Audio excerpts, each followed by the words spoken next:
Hello! Welcome to our podcast studio. This is Faith. Hello. Faith is coming live from all over the world. Yeah. From Peru to Spain to Chicago and now here in Nashville we are. And there's a lot of things I love about Faith. I really love, this is our first time hanging out on the States, like in the States, which is wild. We became friends by the Lord's grace in Spain. We really should not know each other. No. And yet now we get to do life together. Faith, some of my favorite things about her, and I'm excited for y'all to be blessed by them today, is how much she treasures words. Like, you know the power of them, of life and death in them, and you don't take that lightly, but you also are very generous with how you bestow those on people.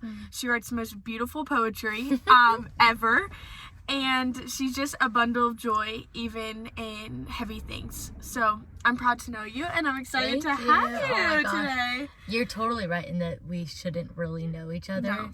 Like, that was crazy. So my first weekend in Spain, may have been like your second or third, the program that I was studying abroad with did like a church tour, and I went to this church, and one of the girls I was translating there ended up becoming one of our also really good friends, Charlene. Shout out, Charlene. Woo! She was translating, and she just came up to me and she's like, "Oh, do you want to translate next service? Because I'm not going to be here." And I was like, what the heck? Like, they don't even know who I am. I could make things up. But I was like, okay, sure. And then I came back and like never left. And then that's when I met you. And when you mentioned you were from Nashville, that kind of struck me too. Or you weren't from Nashville, but you're living here, because I had been considering maybe moving to Nashville. And I was like, oh, weird. And then that one conversation we had like by the river at night. I don't know if you remember that. I do. You said some things about like struggling at times in college and finding God's grace and like trying to like being like recovering perfectionist. And I was like, me? So that was so sweet. Yeah. And I think also like in a time where I had a lot of people in my life that were thrust into my life and didn't necessarily want to be there, it was so clear in your friendship that you wanted to be there, and that was so good and so special, and I thank God for that a lot. Well, it's my honor. Yeah. And, okay, I have a question for you. Yes. Thank you for the sweet words. What have you felt crazy for that now you can look back and be like, actually, I really see the Lord's goodness in that? Gosh. Tantos. I know. Tantas cosas. Okay. Can I like rant off a couple things and Yeah, then you go like for it. choose one? Please. And like kind of, okay, so I think one thing was the way that I chose college. I threw all caution to the wind and chose the place where I would probably least be happy, which is, I don't know if I recommend that. And like distance from my family has definitely made me feel crazy. Once when I met this guy that I had known like as a kid, and then I randomly ran into him and I was like, oh, this means something. It did not. At least as far as I know.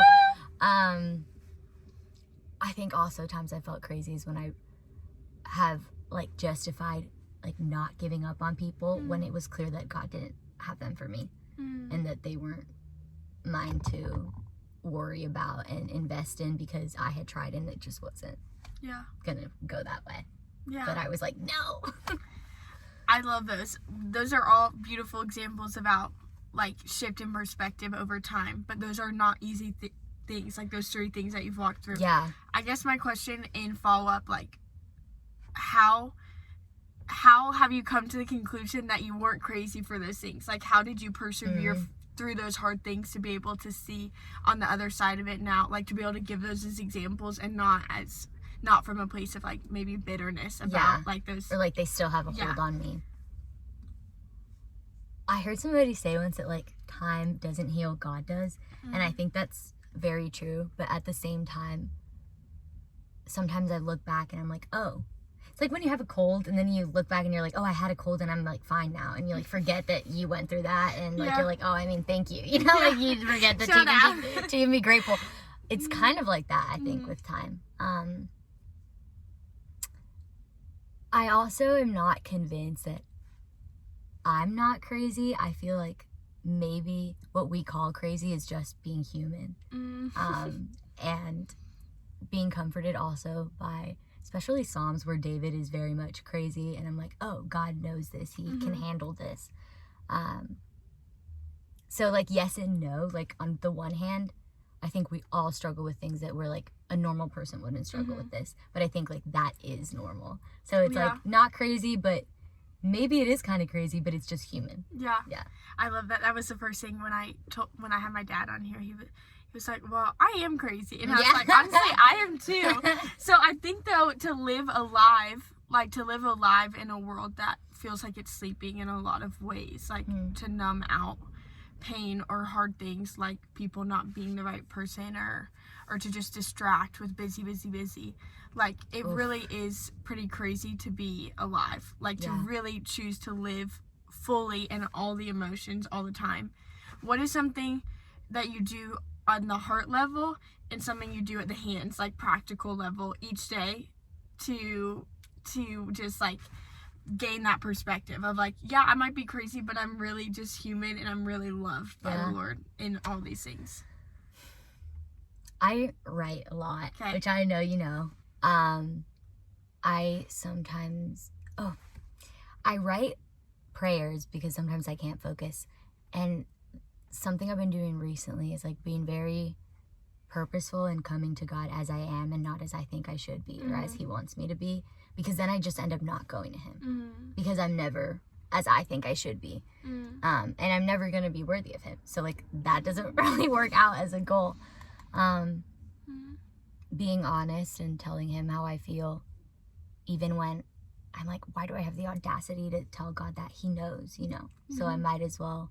My mom always said, it doesn't matter if you're saying the wrong things as long as you're saying them to God and not, like, breaking the line of communication. I was thinking when you mentioned, like, being exhausted at the end of the day, how when I was 12, my doctor told my parents, like, she's a little bit off her rocker in the sense of I had OCD, and it was like honestly, like, kind of taking over my life at that point. And I did a lot of things, and it took a lot of time to kind of get that under control. But that was very much like, stay busy, don't think about the things that are frustrating you, and then it will just eventually be over. And it wasn't really over. I had to very proactively surrender that to God every day. And I still don't like that. Like, I've struggled with OCD and anxiety for what feels like a long time.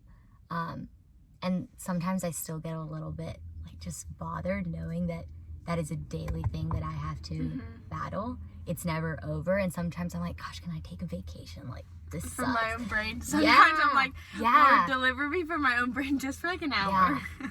No, literally. And one thing that has helped is I have these, like, truth cards that on the front I write, like, a very specific, pointed thought that I know is not true. So I'm thinking back to when I was 12. One of them was, like, I'm alone, or I'm going to be alone. And in my life, that comes from my family being all over the place and, like, moving very often.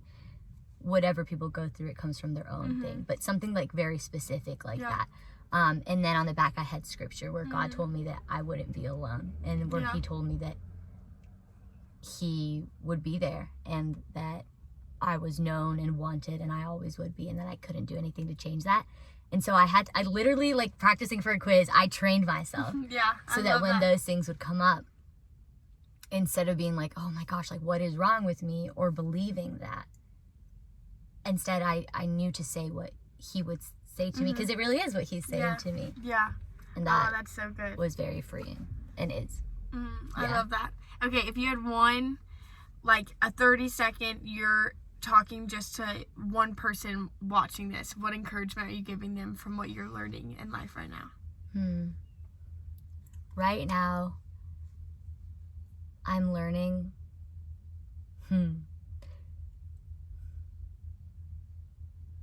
to be okay with not knowing what the next thing looks like, and just being faithful in the thing you have right now.